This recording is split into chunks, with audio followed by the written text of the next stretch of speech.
Good evening. You're watching the main news on HKIBC. I'm Sarah Wong. Our top stories tonight.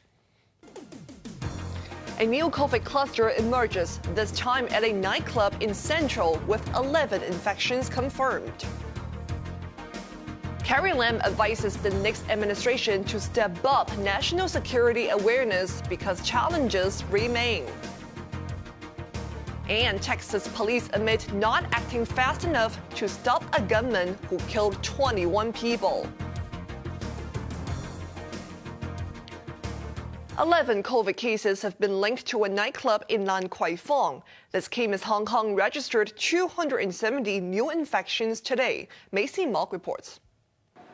Just 9 days after bars were allowed to reopen, health officials reported that 11 people who visited the Central nightclub in Lan Kwai Fong came down with COVID.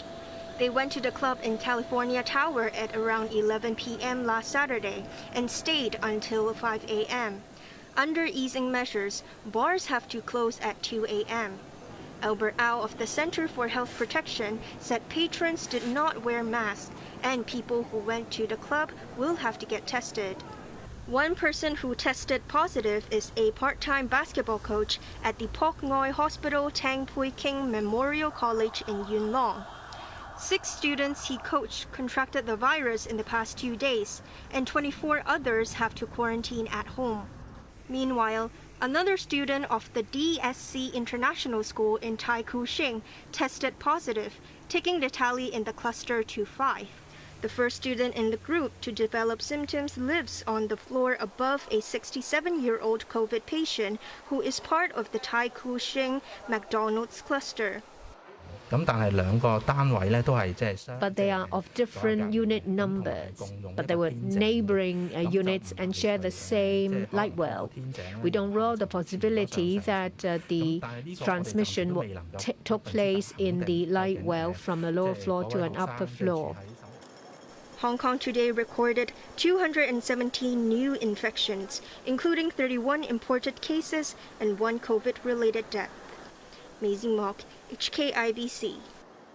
Health Chief Sophia Chen says the government is looking into whether more COVID tests should be conducted after arrivals and their hotel quarantine. Government pandemic advisor David Hui, meanwhile, said a 4th jab for adults is optional. Here's Macy Mock again. Currently, people who complete 7 days of hotel quarantine are subjected to 1 PCR test on the 12th day after their arrival. But Health Chief Sophia Chan said the government is studying whether arrivals should undergo 1 more test after leaving the hotel. This came after a couple were found to have the Omicron subvariant BA2.12.1 after leaving their quarantine hotel in Lan Kwai Fong. The woman later spread the virus while dining at a McDonald's outlet in Tai Kwu Shing. Pandemic advisor David Hui suggested that arrivals stay at home for a week after hotel quarantine to reduce the risk of transmission. He noted that the World Health Organization suggested a 10-day quarantine for COVID patients. Hui added that a 4th jab is optional for adults. The 4th dose, according to Israel experience, only boosts up the antibody for about 2 months, and then it will drop again. And the 4th dose only boosts the T cell marginally, because after 3 doses, you have very good T cell response already. So therefore, for the age group between 18 to 59, unless you are frontline healthcare workers or frontline people combating COVID-19,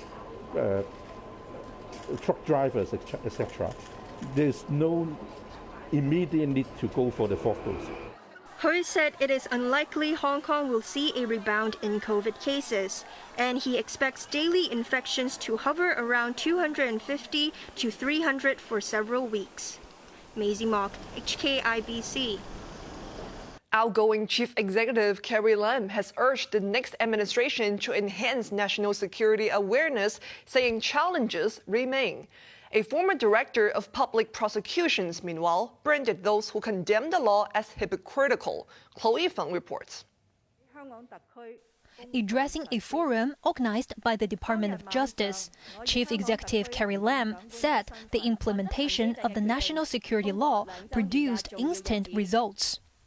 She noted that the law, which took effect on June the 30th, 2020, served as what she called a calming anchor following months of social unrest.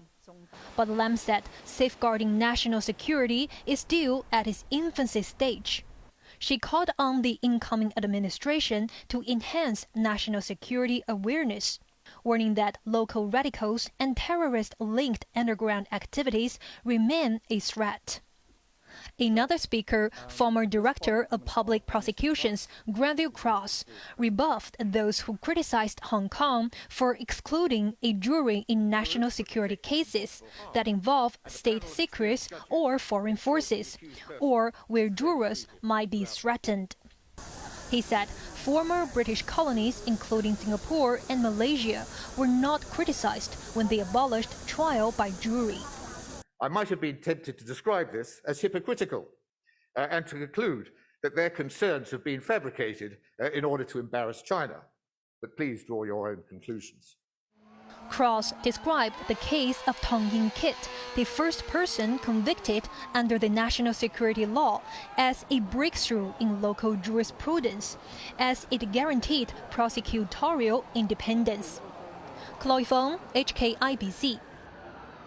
Chief Executive-elect John Lee has arrived in Beijing to pick up his letter of appointment from the State Council. Hong Kong's incoming leader was driven to the W Tai State Guest House at about 4 p.m. His journey began in Hong Kong this morning when he left for Shenzhen to take a flight to the capital. Lee didn't respond when asked whether he will meet President Xi Jinping, but he is expected to meet top officials before returning to Hong Kong on Tuesday. He will succeed Carrie Lam on July 1st.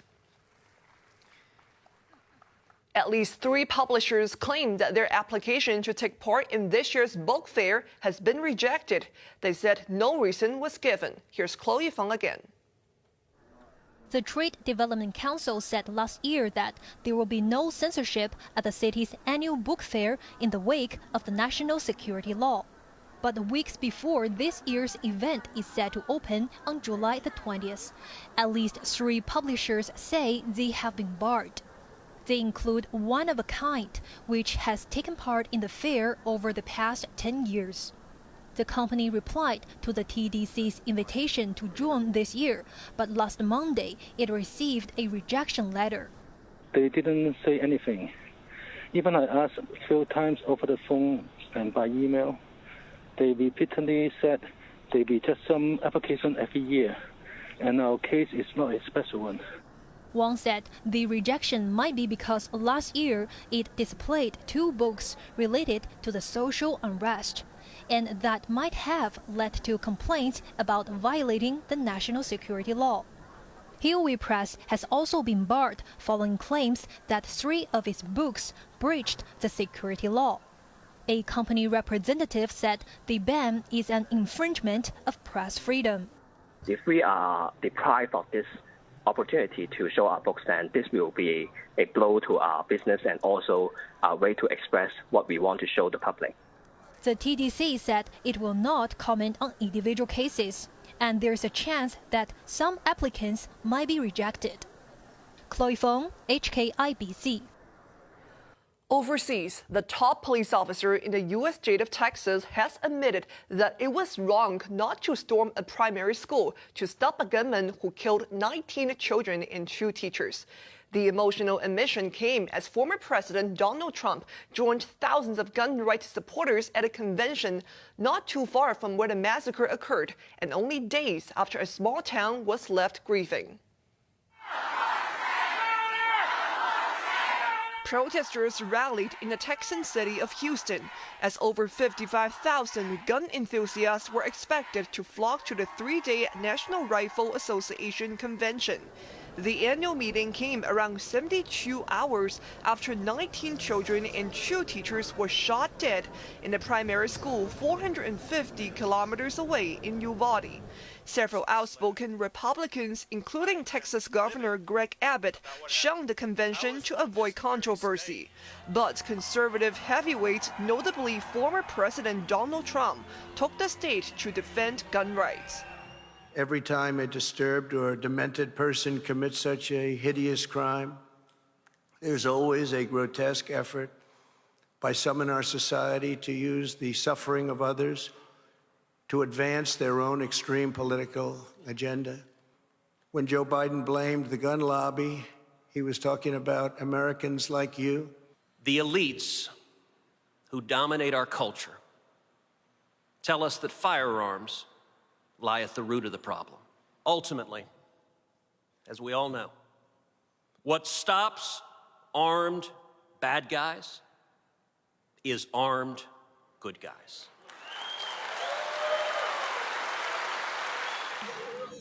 The convention took place as more details emerged of the massacre that police were accused of failing to stop. 19 officers lingered in the hallway for over 45 minutes before entering a locked classroom where the 18-year-old gunman had trapped his victims. Several children repeatedly called 911 from inside the school, begging for officers to come and save them. But it was all in vain. Obviously, based upon the information we have, there were children in that classroom that were at risk, and it was, in fact, still an active shooter situation and not a barricaded subject. It was the wrong decision, period. There's no excuse for that. The gunman who was shot dead was found to have carried more than 1,000 rounds of ammunition, more than what a U.S. soldier would take into combat. Foreign Minister Wang Yi has arrived in Fiji for a 4-day visit to the island nation, which can play a crucial role in China's diplomacy in the Pacific. Wang came with a sweeping security and trade deal, which Beijing hopes will be approved by Pacific nations next week. Fiji is the first Pacific island nation to decide to join the U.S.-led Indo-Pacific Economic Framework.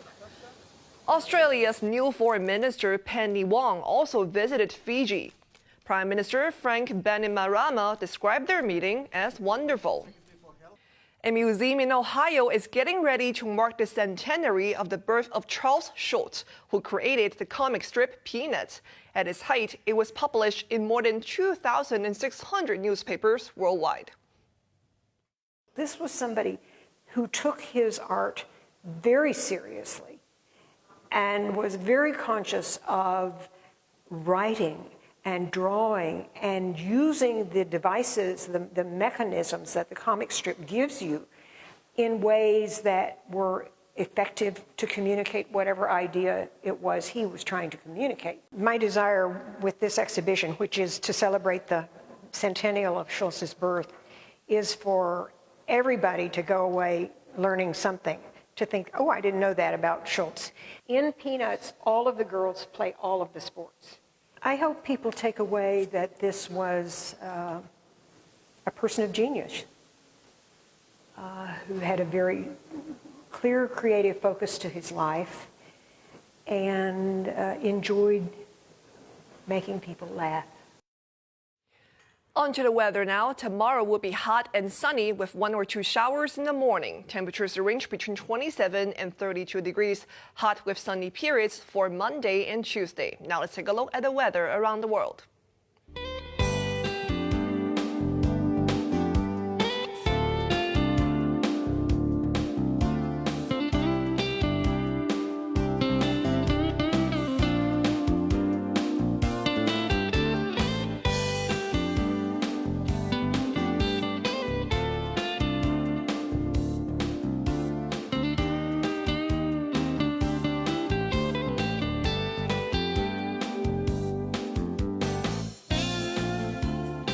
That's our main news for Saturday night. Join us for more updates at 11. I'm Sarah Wong. Thank you for watching. Stay safe and take care.